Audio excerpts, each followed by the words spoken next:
Olá, pessoal! Estamos aqui para mais um vídeo e o tema de hoje é verbos do inglês.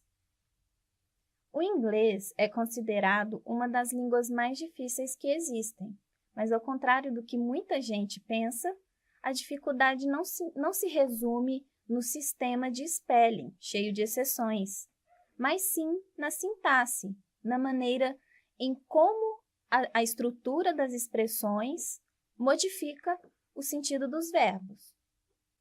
Línguas como o português, o francês e o russo são relativamente simples, pois possuem sintaxe simples e possuem poucas flexões para os tempos verbais e para os aspectos verbais. Considere o verbo pegar, por exemplo. Esse verbo possui 3 tempos verbais e 3 aspectos verbais. Esses aspectos são aoristo, contínuo e perfectivo. O aoristo significa ação pontual, como por exemplo, ela pegou o ônibus das 4. O aspecto contínuo significa ação contínua, ação repetida, como em ela pega o ônibus das 4 todos os dias, ou ela pegava o ônibus das 4 todos os dias quando morava em São Paulo. O perfectivo é raro em português, existindo apenas para alguns verbos, como em vovó está morta. O perfectivo é tão raro em português que nós temos muita dificuldade em traduzir expressões de línguas onde esse aspecto é muito comum. Por exemplo, aquela expressão famosa do Arquimedes, eureka, é o perfectivo da primeira pessoa. É como se Arquimedes tivesse dito, estou morto, só que com o verbo descobrir. Algo do tipo, estou descoberto. Em suma, o perfectivo é tão raro em português que mal conseguimos pegar essa ideia. Você então deve estar pensando com 2 aspectos comuns, o aoristo e o contínuo, e 3 tempos verbais. Os verbos do português têm 6 nuances possíveis. Na realidade, o presente e o futuro apenas aceitam o aspecto contínuo.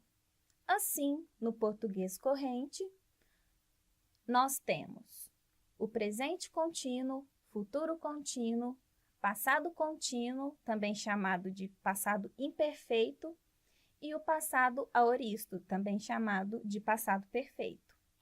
Para aprender a conjugar e a gerar todas as nuances de significado de um verbo do português, precisamos de decorar as chamadas partes principais do verbo. Primeira pessoa do presente, pego. Segunda pessoa do presente, pegas. Terceira pessoa do plural do pretérito perfeito, pegaram. Infinitivo, pegar. Pretérito imperfeito, pegava. Particípio, pego. Quando aprendeu gramática, provavelmente o seu professor de português não lhe ensinou as chamadas partes principais do verbo. Ao invés disso, ele deve ter passado a impressão de que os verbos do português são muito difíceis e exigem ampla memorização. Mas gastemos um pouquinho do nosso tempo para desfazer esse mal-entendido. Agora, pessoal, mostraremos alguns verbos ditos irregulares. Aqui nós temos uma tabela com os verbos trazer, ver, dormir e pôr. Como vocês podem ver, nós temos vários exemplos de conjugação desses verbos. E o nosso objetivo aqui é extrair a raiz de um desses verbos. A raiz é obtida do presente do indicativo, pela eliminação da vogal O, que indica pessoa. Então, a raiz é trag. Além da raiz, precisamos da vogal temática, que é dada pela terminação da segunda pessoa. No primeiro verbo, trazes, a vogal temática é a letra E. Quando a vogal temática é A, o subjuntivo é formado com E. Em todos os outros casos, é formado com A. Então, o presente subjuntivo de trazer é traga, tragas. A regra serve também para os outros verbos. Traga, tragas, veja, vejas, vejamos, durma, durmas, durma, durmamos, ponha, ponhas e etc. A regra também serve para os outros verbos. Mas como a nossa intenção não é discutir o português, nós vamos parar por aqui. Nós vamos parando por aqui, assegurando que todos os outros tempos verbais do português são igualmente simples, tanto na semântica quanto na flexão.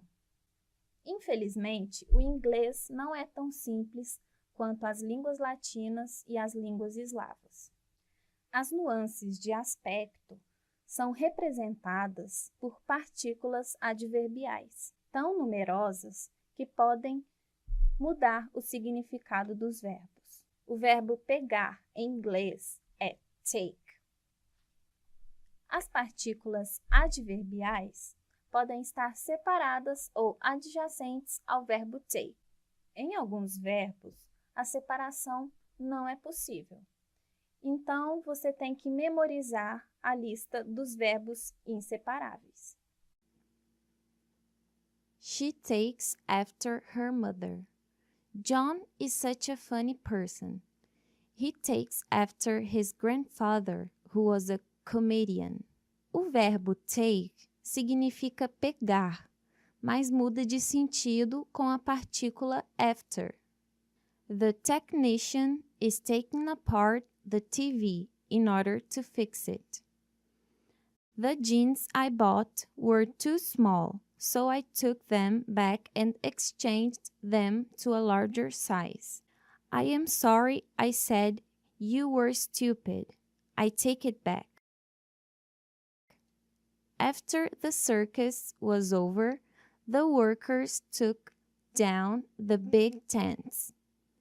She took down my address and phone number and said she'd call me later. The instructor spoke so fast that I couldn't take in all the information. I love this dress, but it is too loose. Could you take it in an inch? What time does the plane take off? He took 3 days off to go skiing in the mountains.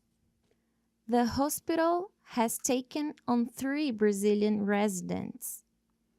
I am taking my wife out to dinner.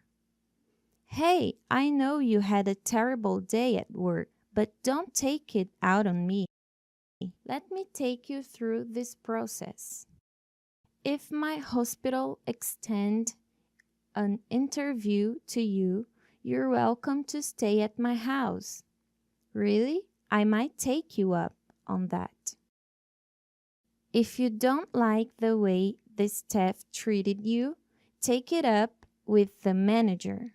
Nestes exemplos, você pode ver que os verbos do inglês podem ter tantas indicações de nuances que é quase impossível decorar todas. Por isso, eu vou escolher as mais usadas, de modo a tornar viável o estudo de 3 meses para os exames. I will exemplify all English vowel sounds. It is almost impossible for a foreigner to pronounce them perfectly. However, you should strive for a clear distinction of one sound from the other.